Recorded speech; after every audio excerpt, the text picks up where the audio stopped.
हाँ जी, नेक्स्ट देखिए आप।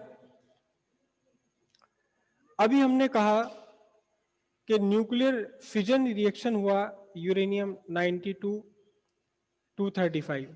इससे क्या क्या बना? एक बेरियम बना 56 141, क्रिप्टन बना 36 92, और साथ में क्या बने? 3 न्यूट्रॉन बन गए। 3 न्यूट्रॉन भी बने। आप ध्यान से देखिएगा, इस रिएक्शन को इनिशिएट करने वाला कौन था? न्यूट्रॉन। रिएक्शन को इनिशिएट करने वाला कौन है? न्यूट्रॉन। और न्यूट्रॉन ही बन रहा है। ये तो है आपका पेट्रोल, और ये है माचिस की तिली। आग लगाने वाला कौन? माचिस की तिली। ये पेट्रोल, और जब आग लगी तो माचिस की तिली और बन गई। तो फिर क्या होगा? फिर तो ये काबू से बाहर हो जाने वाला मामला। फिर तो ये काबू से बाहर हो जाएगा। एक्चुअल में होता क्या है, एक ये यूरेनियम, इस यूरेनियम से एक न्यूक्लियस, एक न्यूट्रॉन आके टकराया, बेरियम क्रिप्टन बना, 3 न्यूट्रॉन बन गए। 3 न्यूट्रॉन बन गए। अगर इन तीनों को मौका मिल जाए किसके साथ? यूरेनियम के साथ इंटरेक्ट करने का, तो ये तीन फिर से 3 यूरेनियम के साथ में इंटरेक्ट करेंगे।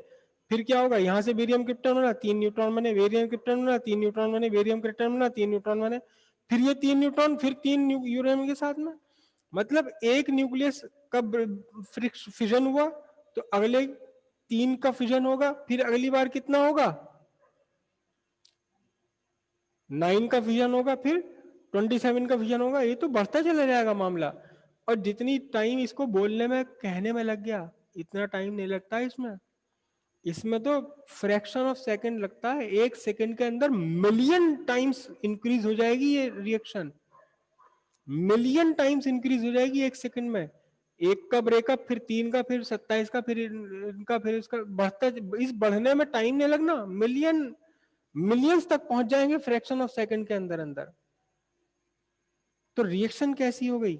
बढ़ती चली आ रही, एक के बाद एक होती चली आ रही। इस रिएक्शन को हम बोलते हैं क्या? Chain reaction. इसे क्या बोलते हैं? Chain reaction. कौन सी है चेन रिएक्शन? कि जिस पार्टिकल से रिएक्शन इनिशिएट हो रही है वही पार्टिकल प्रोडक्ट में भी बन रहा है, तो रिएक्शन अपने आप आगे बढ़ती चली जाएगी। और ये चेन रिएक्शन तब तक चलती रहेगी जब तक यूरेनियम है बचा हुआ। जब यूरेनियम ही खत्म हो जाएगा तब जाके चेन रिएक्शन रुकेगी। तो चेन रिएक्शन कौन सी रिएक्शन है? एक ऐसी न्यूक्लियर रिएक्शन जिसमें पार्ट इनिशिएट करने वाला है पार्टिकल ही प्रोडक्ट में आ जाए, तब ये रिएक्शन को हम क्या बोलेंगे? चेन रिएक्शन बोलेंगे।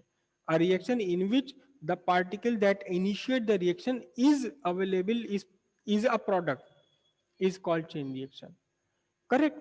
अगर ऐसा सा हो जाए जैसा अभी हमने लिखा है, तो ये नियंत्रण के, स्थिति नियंत्रण के बाहर हो जाएगी, है ना?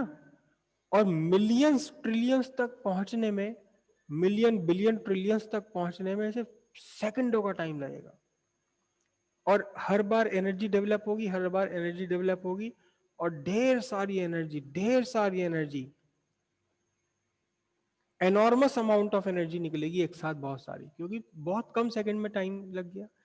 इस तरह की रिएक्शन को हम बोलेंगे कौन सी reaction? Uncontrolled reaction. Chain reaction है, लेकिन कौन सी वाली chain reaction? Uncontrolled chain reaction. और इस अनकंट्रोल्ड चेन रिएक्शन का सिर्फ एक ही जगह यूज हो सकता है, किसमें? बॉम्ब बनाने में। क्योंकि ढेर सारी एनर्जी एक साथ रिलीज हुई, ढेर सारी एनर्जी एक साथ रिलीज हुई, फ्रैक्शन ऑफ सेकंड के अंदर भयंकर एनर्जी रिलीज हो रही है। तो इतनी सारी एनर्जी से तो एक साथ एक ही काम करा जा सकता है, किसी को बर्बाद ही किया जा सकता है। आपने वर्ड सुना होगा, हिरोशिमा। यहां जो बॉम्ब गिराए गए थे वो यही वाले रिएक्शन थे। जो अमेरिका ने बॉम्ब गिराए थे वो यही रिएक्शन, यही वाले बॉम्ब थे। न्यूक्लियर बॉम्ब, यूरेनियम 235 का वहां यूज किया गया था।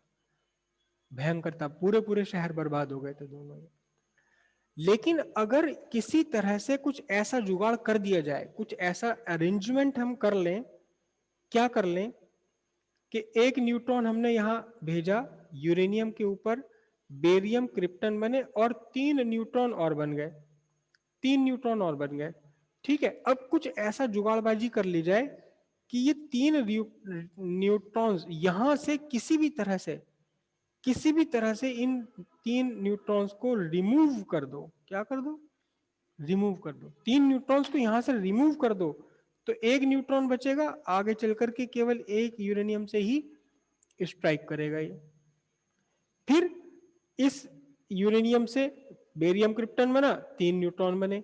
इन 3 न्यूट्रॉन में से 2 न्यूट्रॉन को किसी तरह से रिमूव कर दो तो अब एक न्यूट्रॉन क्या होगा? एक न्यूक्लियस के साथ। अब रिएक्शन तो बन गई, चेन रिएक्शन तो बन गई, लेकिन 1 से 3, 3 से 9, 9 से 27, 27 से 81 वो इंक्रीज नहीं हो रहा, मतलब काबू हो गया, स्थिति नियंत्रण में है।